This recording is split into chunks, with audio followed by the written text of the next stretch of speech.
Bismillahirrahmanirrahim. Assalamualaikum warahmatullahi wabarakatuh.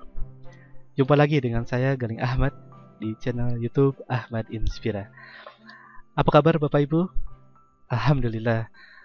Saya senantiasa mendoakan semoga Bapak Ibu senantiasa dalam keadaan sehat walafiat ya. Senantiasa Allah curahkan lapis-lapis keberkahan kepada Bapak Ibu sekalian yang sedang menonton video ini. Baik Bapak Ibu, hari ini perkenalkan saya ingin sharing kepada Bapak Ibu ya, sebuah ringkasan dari materi yang saya dapatkan dari guru saya ya.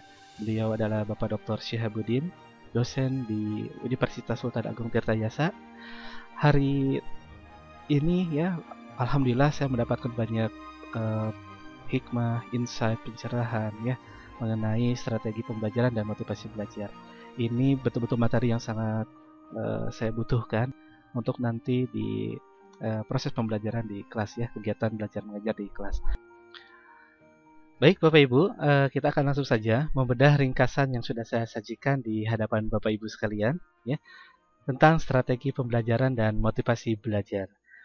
Supaya sistematis, saya sudah membagi menjadi dua bagian pembahasan ya. Yang pertama kita akan membahas dulu strategi pembelajaran, dan yang kedua nanti kita akan membahas motivasi belajar Bapak Ibu. Baik, kita mulai dari yang pertama, strategi pembelajaran. Sebelum kita mendefinisikan strategi pembelajaran, kita akan mulai mendefinisikan terlebih dahulu kata strategi dan pembelajaran. Definisi strategi yang saya kutip adalah pendekatan secara keseluruhan yang berkaitan dengan pelaksanaan gagasan, perencanaan, dan eksekusi sebuah aktivitas dalam kurun waktu. Sedangkan definisi pembelajaran yang saya kutip, pembelajaran adalah suatu sistem instruksional yang terdiri atas beberapa komponen yang meliputi tujuan, bahan ajar, peserta didik, pendidik, metode, dan media dan evaluasi yang dapat meningkatkan kemampuan kognitif, afektif, dan psikomotorik agar peserta didik menjadi lebih baik dalam komunikasi dan interaksi kepada pendidik. Nah, itu definisi dari strategi dan pembelajaran. Kemudian nanti kita akan mengelaborasi dengan mengutip ahli ya tentang definisi strategi pembelajaran. Pada ringkasan ini ya, saya mengutip pendapatnya Hilda ya untuk mendefinisikan strategi pembelajaran. Jadi menurut Hilda bahwa strategi pembelajaran itu adalah urutan atau pola perilaku pendidik untuk dapat mengakomodasi semua variabel pembelajaran secara sadar dan sistematis. Setelah kita mengetahui definisi strategi pembelajaran, ya, maka selanjutnya kita akan mengetahui apa sih urgensi dari strategi pembelajaran, kemudian apa aja sih jenis dari strategi pembelajaran atau macam-macam strategi pembelajaran. Nah, kita akan bedah satu persatu. Yang pertama, kita akan coba mengetahui apa sih urgensi strategi pembelajaran. Nah, ini Bapak Ibu. Yang pertama, strategi pembelajaran memberikan rumusan acuan kegiatan pembelajaran. Ya. Kemudian strategi pembelajaran ya, membantu kita untuk mencapai tujuan pembelajaran. Kemudian strategi pembelajaran membantu kita untuk bisa menarik minat belajar peserta didik. Dan yang terakhir, memotivasi, mendorong, menggerakkan, membimbing, dan mengarahkan peserta didik. Nah, itu urgensi kita mengimplementasikan strategi pembelajaran ya di proses pembelajaran kita atau kegiatan belajar mengajar kita. Selanjutnya, nah ini ya, ini jurus-jurus yang bisa kita implementasikan ya, bisa kita aplikasikan di ruang belajar kita ya. Ada apa saja? Umumnya ada 5 Bapak Ibu ya. Umumnya ada 5 yang sering kita gunakan ya. Nah, yang pertama ada strategi pembelajaran inquiry, atau misalkan Bapak Ibu sering mengenalnya SPI gitu ya. Kemudian ada SPE, strategi pembelajaran expositoris, kemudian strategi pembelajaran berbasis masalah, strategi pembelajaran kooperatif, dan strategi pembelajaran meningkatkan keterampilan berpikir. Nah, apa sih SPI ini? Nah, SPI atau strategi pembelajaran inquiry ya menekankan pada proses berpikir secara kritis dan analitis untuk mencari dan menemukan sendiri jawabannya dari suatu masalah yang ditanyakan. Proses berpikir ini biasa dilakukan melalui tanya jawab antara dosen dan mahasiswa. Ya. Nah, ini strategi pembelajaran yang pertama. Yang kedua, strategi pembelajaran ekspositoris, yaitu, ya, menekankan pada proses pemberian pengetahuan atau materi yang diberikan secara lisan atau verbal oleh dosen kepada mahasiswa yang ingin membantu mahasiswa agar menguasai materi pelajaran secara optimal dan efektif. Karena dalam sistem ini dosen menyajikan dalam bentuk yang telah dipersiapkan secara rapi, sistematik dan lengkap, sehingga mahasiswa tinggal menyimak dan mencerna saja secara tertib dan teratur. Nah, kemudian yang ketiga nih, strategi pembelajaran berbasis masalah. Memadukan beberapa kegiatan pembelajaran yang menonjolkan pada proses pemecahan masalah ilmiah. Nah, SPBM didasarkan pada psikologi kognitif yang dapat dibebaskan dari asumsi bahwa belajar adalah proses mengubah perilaku melalui pengalaman. Nah, kemudian yang keempat, strategi pembelajaran kooperatif. Gitu ya. Rangkaian kegiatan belajar yang dilakukan oleh peserta didik dalam kelompok-kelompok tertentu untuk mencapai tujuan pembelajaran yang telah dirumuskan. Gitu. Yang terakhir, strategi pembelajaran meningkatkan keterampilan berpikir, mengutamakan kemampuan berpikir mahasiswa. Materi yang disajikan dapat berupa membimbing mahasiswa melalui proses menemukan konsep sendiri yang harus dikuasai oleh mahasiswa dengan cara terus-menerus melalui proses dialog dan menggunakan pengalaman mahasiswa. Nah, ini macam-macam strategi pembelajaran dapat kita aplikasikan ya di kelas kita. Nah, selanjutnya Bapak Ibu, kita akan bahas tentang motivasi belajar ya. Nah, selanjutnya motivasi belajar saya bagi menjadi 3 pembahasan ya. Yang pertama saya akan sampaikan definisi motivasi ya yang saya kutip, kemudian motivasi belajar dan cara menumbuhkan motivasi belajar.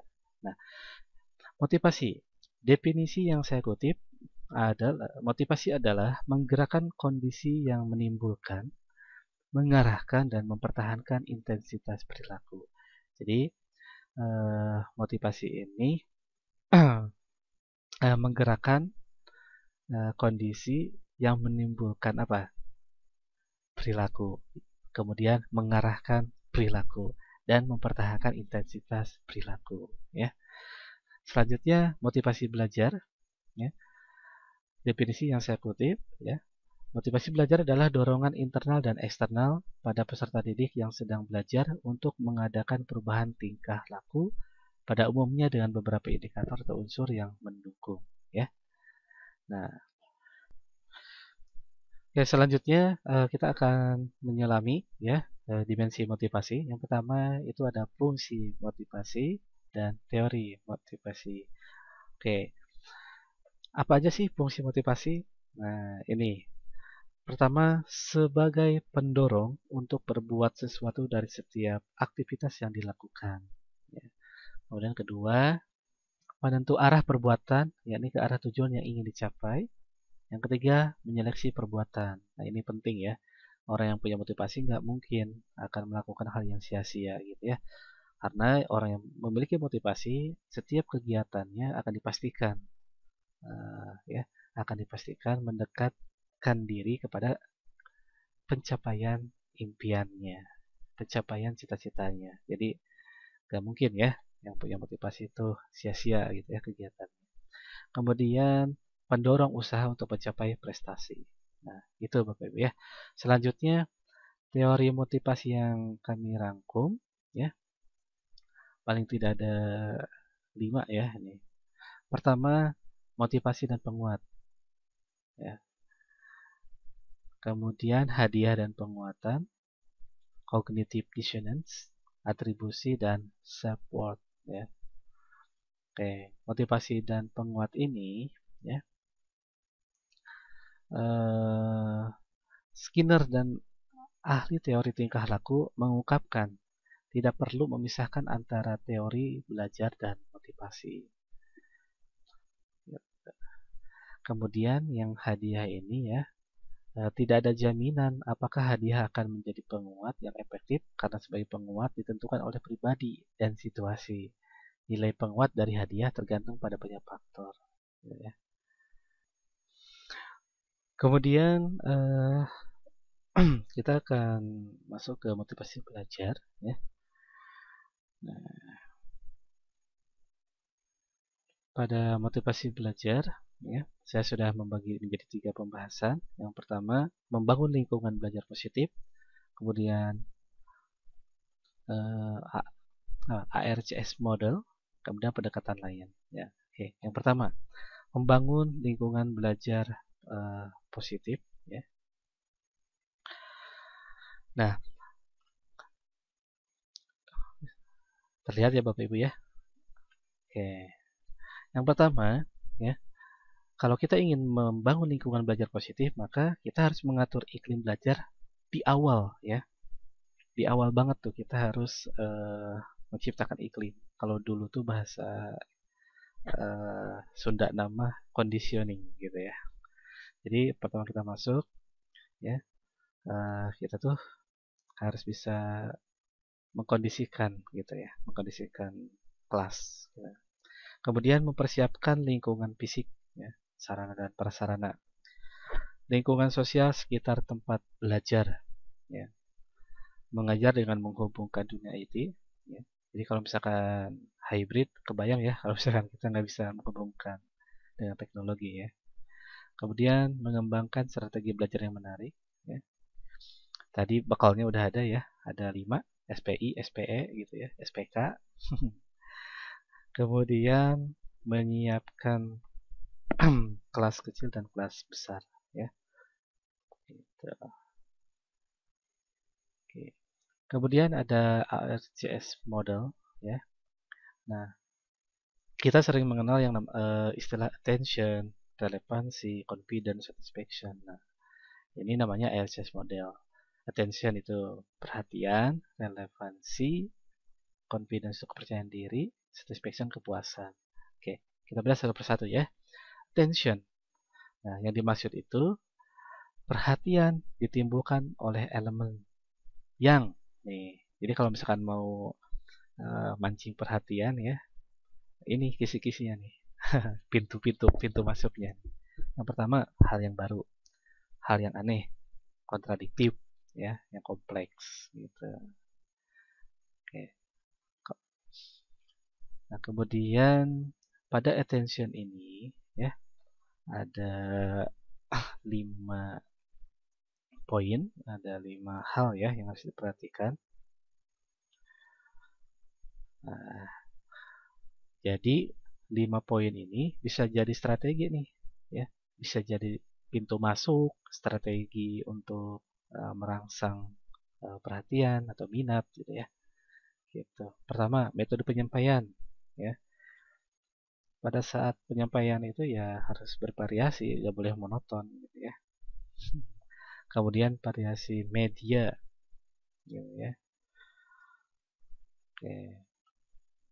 Ya kalau saya biasanya setiap berapa slide itu suka ada video ya gitu.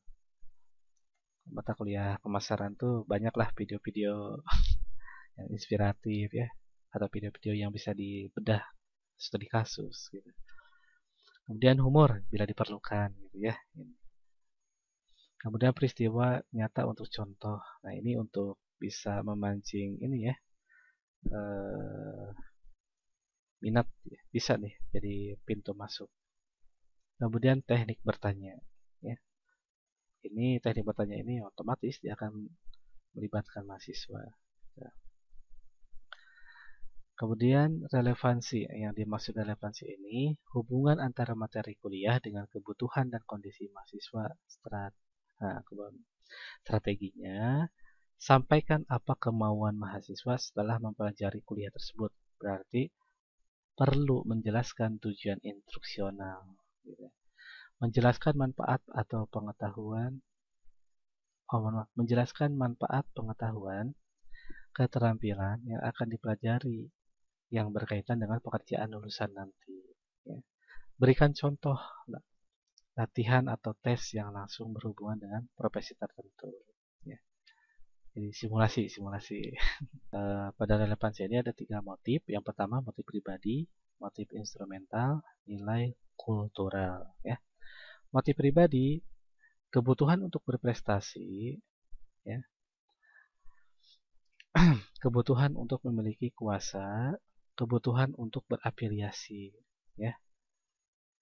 Jadi motif pribadi ini ada kebutuhan untuk berprestasi, ada kebutuhan untuk memiliki kuasa, dan kebutuhan untuk berafiliasi, ya. Kemudian ada motif instrumental. Maksudnya, keberhasilan dalam suatu tugas adalah langkah untuk mencapai keberhasilan lebih lanjut. Ya, betul apa betul? Kemudian nilai kultural. Apabila tujuan yang ingin dicapai sesuai dengan nilai yang dianut oleh mahasiswa dan kelompok. Ya. Kemudian confidence, penjelasannya. Nih, strategi untuk confidence, ya. Jadi kalau misalkan melihat mahasiswa yang kurang percaya diri, nah, nih pakai strategi ini. Memperbanyak pengalaman berhasil mahasiswa. Ya. Kemudian perkuliahan disusun dalam bagian yang lebih kecil, meningkatkan harapan untuk berhasil dengan menyatakan persyaratannya, tujuan instruksional dan kriteria tes pada awal kuliah. Memungkinkan kontrol keberhasilan di tangan mahasiswa, adanya kontrak perkuliahan. Ya. Tumbuh kembangkan kepercayaan diri mahasiswa, berikan umpan balik yang konstruktif, ya, jangan destruktif. Oke, kemudian kepuasan. Oke, untuk memberikan kepuasan peserta didik. Gunakan pujian secara verbal dan umpan balik yang informatif, bukan ancaman atau sejenisnya. Berikan kesempatan mahasiswa segera mempraktekkan pengetahuan yang dipelajarinya. Minta mahasiswa membantu teman yang belum berhasil menguasai suatu keterampilan atau pengetahuan. Bandingkan prestasi mahasiswa dengan prestasinya sendiri di masa lalu atau standar lain, bukan dengan mahasiswa lain. Ya, itu kira-kira. Oke. Selanjutnya, cara menumbuhkan motivasi belajar. Ya. Oke, yang pertama yang biasa dilakukan itu adalah memberi angka atau nilai, kemudian memberi hadiah, kompetisi, ego involvement, kemudian memberi pujian. Ya, memberi angka ini dalam hal ini memerlukan unsur objektivitas dalam memberi nilai. Yang hendaknya angka tersebut mencerminkan aspek kognitif, afektif, dan psikomotorik, ya. Kemudian memberi hadiah. Nah, ini hadiah akan sangat menarik mahasiswa sebagai motivasi dalam melakukan sesuatu pekerjaan. Hadiah sebagai penguat terhadap motivasi belajar mahasiswa. Yang ketiga, kompetisi. Baik kompetisi individu maupun kelompok digunakan untuk merangsang dan menguatkan motivasi belajar, gitu ya. Nah, ego involvement menumbuhkan kesadaran dalam diri mahasiswa agar merasakan pentingnya tugas di sekolah dan menerimanya sebagai suatu tentangnya, sehingga mahasiswa berusaha bekerja keras mengerjakan tugas dengan harga dirinya sebagai jaminan. Kemudian memberi pujian. Secara psikologi seseorang pasti akan lebih senang dipuji daripada dilecehkan. Yang perlu diperhatikan, kualitas pujian hendaknya layak sesuai dengan prestasi. Bila berlebihan dapat membuat mahasiswa besar hati dan tidak termotivasi belajar. Jadi sewajarnya, secukupnya, gitu ya. Baik Bapak Ibu, saya kira itu yang dapat saya sampaikan ya kepada Bapak Ibu. Mudah-mudahan bermanfaat. Sampai jumpa di video selanjutnya. Assalamualaikum warahmatullahi wabarakatuh.